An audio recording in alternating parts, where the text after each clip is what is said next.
tous, bienvenue sur ma chaîne, j'espère que vous allez bien. Aujourd'hui, je vais partager avec vous 3 recettes très faciles et super délicieuses. Vous allez trouver les ingrédients dans la barre d'infos. السلام عليكم، مرحبا بكم في قناة HM Delice. نتمنى تكونوا على خير. اليوم ان شاء الله غادي نحضر 3 المملحات بحشوات مختلفة سهلة في التحضير ولذيذة بزاف، نتمنى تعجبكم. المملحة الأولى اللي غنبدا بها قنينطات ديال الدجاج.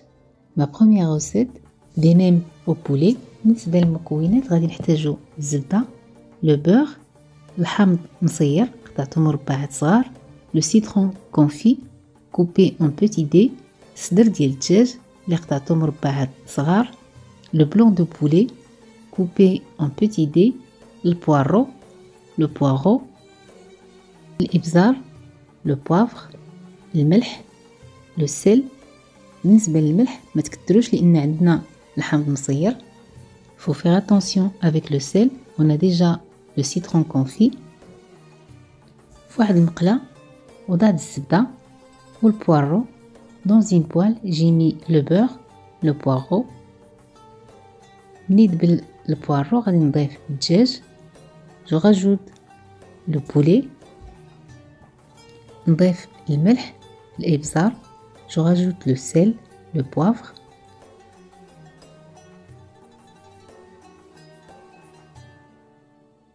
نضيف المعدنوس والكركم.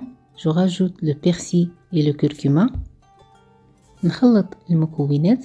je mélange bien. وملي تقرب طيب عندي الحشوة نضيف الحامض مصير. ma garniture est pré-cuit. je rajoute le citron confit. الحشوة ديالي وجدت، غادي نخليها حتى تبرد. ma garniture est prête. je la laisse complètement refroidir. خلطت فرينة مع الماء باش نلصق الورقة ديال البسطيلة. j'ai mélangé l'eau et la farine pour coller la feuille de brique. قطعت الورقة على جوج وضعت الحشوة ديالي. كنطوي الجناب وكنكون قنينطة. نسد بخليط ديال الفرينة ونستمر حتى نكمل الحشوة اللي عندي. je coupe ma feuille en deux. je mets ma garniture. je rabats les deux côtés. je rabats aussi le bout et je plie pour former la nème.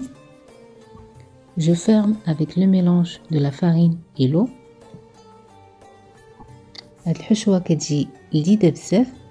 الا كنا بغينا نتناولوها في نفس النهار كنقلوها في واحد الزيت اللي هي سخونه على نار مهيله حتى تحمر. وإلا كنا بغينا نحتفظوا بها نوضعها في واحد البواطه المجمد او لا في الثلاجه. et pour la cuisson vous pouvez les frire le jour même ou bien les garder au congélateur dans une boîte hermétique. ندوزو للوصفه الثانيه اللي هي السمبوسه. ما دوزيام روسيت لو ساموسا. بالنسبه للمكونات عندي الكفته، لا فيوند هاشي عندي تقريبا 300 غرام، عندي الجزر اللي حكيته بالحكاكه الغليظه، لي كاروت غابي، البصله اللي حكيتها حتى هي بالحكاكه الغليظه، لونيون غابي، زيت الزيتون، الويل دوليف، المعدنوس، لو بيرسي، الملح، لو سيل، الابزار، لو بوافغ، السكنجبير، لو جانجومبر، الكركم، الكركمة، الصلصة الحارة، لا صوص بيكونت. في واحد المقلة وضعت زيت الزيتون. dans une poêle j'ai mis l'huile d'olive. نوضع عليها البصلة. je mets l'oignon. بعد ما تشحرت البصلة واحد شوية نضيف ليها الكفتة. je rajoute la viande hachée. نشحر مزيان جوج المكونات. je mélange les deux ingrédients. نضيف توابل. je rajoute les épices ونحرك مرة حتى طيب الكفتة. je mélange temps en temps.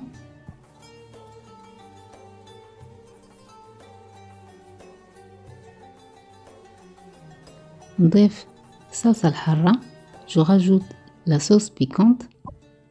بعد ما طابت الكفتة نضيف الجزر. ma viande hachée est pré-cuite. جو راجوت لي كاروت. نخلط المكونات حتى يدبل الجزر، ما نخلوهش يهرى بزاف. Je laisse la garniture à peu près 5 minutes sur le feu. Je laisse refroidir. نخلي الحشوة ديالي تبرد. بعد ما بردت الحشوة غادي نشكل البريوات ديالي. Une fois ma garniture a bien refroidi, je vais former des samoussas ou des triangles. بالنسبة للجزر ما تخلوش يطيب بزاف باش يبقى محافظ على التقرميشة ديالو. Il faut pas trop cuire les carottes pour garder le côté croustillant. ونستمر حتى نكمل الحشوة اللي عندي. et je continue. البريوات ديالي وجدوا، تقدروا تقليوهم في نفس النهار او تحتفظوا بهم في المجمد. Vous pouvez frire les samoussas le jour même ou bien les garder au congélateur. ندوزو الوصفة الثالثة، مستطيلات بالطون. ما troisième recette les rectangles au thon. بالنسبة للعجين غادي نحتاجو واحد الياغورت طبيعي. pour la pâte on aura besoin d'un yaourt nature. 300 غرام ديال الفرينة لا فارين، معلقة صغيرة ديال الخميرة الكيماوية لا ليفور شيميك، ومعلقة صغيرة ديال الملح لو سيل، 4 كاس ديال الزيت لويل دوليف، 2 معالق كبار مسوحين ديال الخميرة الفورية لا ليفور انستونتاني، 2 معالق ديال السكر لو سكر، الحليب دافي باش نجمع العجينة، لو لي تياد، الماء دافي غادي نحتاج منه غير 4 ديال المعالق، لو تياد. نضيف الماء دافي للخميرة الفورية. جو راجوت دو لو تياد على ليفور انستونتاني. نضيف السكر. جو راجوت لو سكر. نخليها تفاعل. جو ليس دو كوتي. في واحد الاناء غادي نوضع الفرينة مع الخميرة الكيماوية والملح. dans une assiette je vais mettre la farine, la levure chimique, le sel. نضيف الياغورت طبيعي مع الزيت. جو راجوت لو ياغورت ناتور et l'huile. نخلط هاد المكونات. جو ميلونج لي زانغريديون. نضيف الخميرة الفورية. جو راجوت لا ليفور انستونتاني. نجمع العجينة ديالي بالحليب الدافي. نخلط غير شوية بشوية وندلكها مزيان حتى نكون واحد الكرة. العجينة ديالي كتكون رطبة وما كتلصقش في اليدين. جو راجوت لو لي تياد petit à petit. Je vais bien travailler la pâte.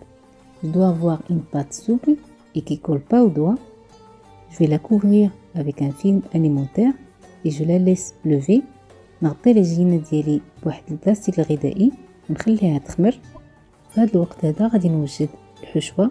Je vais préparer la garniture. في واحد المقلة غادي نوضع زيت الزيتون. dans une poêle je vais mettre l'huile d'olive. نضيف ليها البصلة اللي قطعتها مربعات والفلفلة اللي قطعتها مربعات. Je rajoute l'oignon coupé en petits dés, le poivron en petits dés. نضيف الصلصة الحارة، الملح، الإبزار. Je rajoute la sauce piquante, le sel, le poivre. نضيف المعدنوس. Je rajoute le persil. نخلط مزيان هاد المكونات. Je mélange bien les ingrédients. بعد ما دبلو الخضار نطفي على النار ونضيف الثوم. Après à peu près 5 minutes, j'éteins le feu. Je rajoute le thon. نضيف الزيتون. Je rajoute les olives. نضيف الزعتر. Je rajoute le thym. نخلط هاد المكونات ونخلي الحشوة تبرد. Je mélange bien. Je laisse ma garniture refroidir. العجينة ديالي تضاعف الحجم ديالها. ما بات ا دوبلي دو فوليوم. نخوي منها داك الهواء. جو في لا ديغازي ومن بعد نسرحها ونقسمها على جوج. جو في ايطالي ما بات. جو في لا كوبي اون دو بارتي. نوضع الفرماج ديال الدان في الوسط ديال العجينه. جيتال لو فرomage à tartiner au milieu de ma pâte. نرش شويه ديال الفرماج محكوك. جو في saupoudrer لو فرomage râpé. ونوضع الحشوه ديالي في الوسط. جو مي ما garniture au milieu. نطوي واحد الجهه على الحشوه. جو رابا لو بروميير كوتي.